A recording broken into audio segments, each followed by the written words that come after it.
Un buco nero di soldi pubblici dietro la stella dell'architettura mondiale. Che le indagini sui costi esorbitanti del ponte di Calatrava riguardassero in prima persona lo stesso progettista con il nome del quale tutti identificano il ponte della Costituzione era già chiaro 12 mesi fa, all'apertura dell'anno giudiziario della Corte dei Conti. Le parole del procuratore Carmine Scarano erano inequivocabili. Il progettista in sé non è assoggettato alla giurisdizione della Corte dei Conti. Nel caso specifico però c'è un rapporto di consulenza assunto per la direzione lavori. Ora, alla vigilia della nuova apertura dell'anno giudiziario della magistratura contabile, l'inchiesta si è chiusa e si comincia a parlare del processo. Il 13 novembre la prima udienza per Santiago Calatrava e per i 3 ingegneri accusati di un danno erariale di circa 4 milioni di euro. Dopo 10 anni di indagine, il procuratore Scarano ha accertato una crescita esponenziale dei costi dei lavori del ponte, passati da circa 4 milioni a 10 milioni.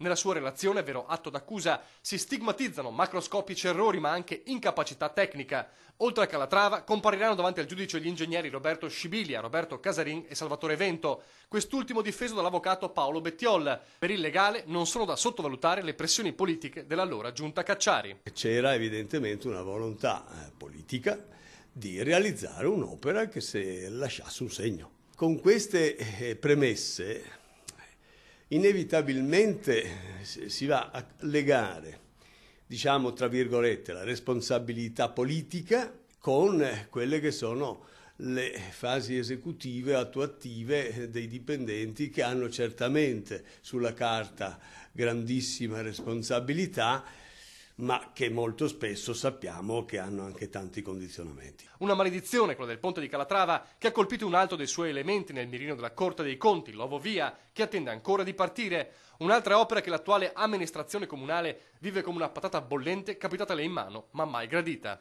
Tuttavia siamo di fronte ad un'opera realizzata, ad un'opera dove sono stati spesi, ahimè, soldi pubblici e perciò questa amministrazione, pur contraria alla realizzazione dell'Ovo Via, non ha avuto la possibilità di fermare questo intervento.